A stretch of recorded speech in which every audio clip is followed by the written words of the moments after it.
August અંતની જેમ હવે સપ્ટેમ્બરમાં પણ મેઘરાજા જમાવટ કરશે.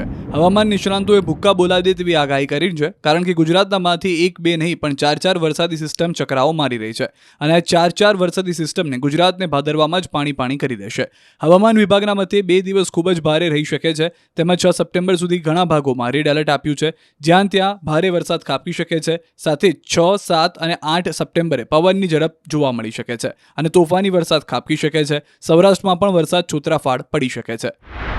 जो हमारा डे 2 में 5 सितंबर के लिए गुजरात रीजन में एक्सट्रीमली हैवी रेनफॉल का वार्निंग में जो डिस्ट्रिक्ट आ रहा है, heavy to very heavy with extremely heavy rainfall isolated places में रेड वार्निंग के साथ डांग, नवसारी, वलसाड, दमन, दादरा नगर हवेली के लिए दिया गया है. सौराष्ट्र कच्छ में जो आज डिस्ट्रिक्ट वेरी हैवी रेनफॉल में आ रहे हैं, अमरेली, भावनगर आइसोलेटेड प्लेसेस में heavy to very heavy rainfall का वार्निंग है. और हैवी रेनफॉल में राजकोट, गिर सोमनाथ, बोटाड और दीव के लिए दिया गया है.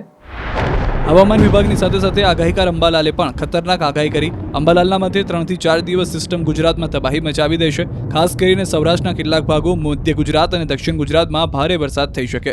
ભારે વરસાદથી નર્મદા, તાપી નદીનું જળસ્તર વધી શકે છે. એટલું જ નહીં, સાબરમતીનું જળસ્તર પણ વધી શકે છે અને અમદાવાદમાં પણ ભારે વરસાદની આગાહી છે. ઉત્તર ગુજરાતના ભાગોમાં વરસાદ થવાની શક્યતા રહેશે.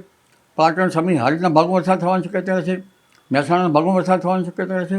ઉત્તર ગુજરાતના કેટલાક ભાગોમાં ભારે વરસાદ થવાની શક્યતા રહેશે. બનાસકાંઠાના ભાગોમાં વરસાદ થવાની શક્યતા રહેશે. દાંતાના ડુંગરાળ ભાગમાં વરસાદ થવાની શક્યતા રહેશે. આ ઉપરાંત અરવલ્લીના ભાગોમાં વરસાદ થવાની શક્યતા રહેશે. સાબરકાંઠાના ભાગોમાં વરસાદ થવાની શક્યતા રહેશે. કોઈ ભાગમાં ભારે વરસાદ થવાની શક્યતા રહેશે. QR કોડ સ્કેન કરો અને ડાઉનલોડ કરો ન્યૂઝ 18 એપ. મેળવો ગુજરાત અને દેશ દુનિયાની પળે પળની અપડેટ્સ.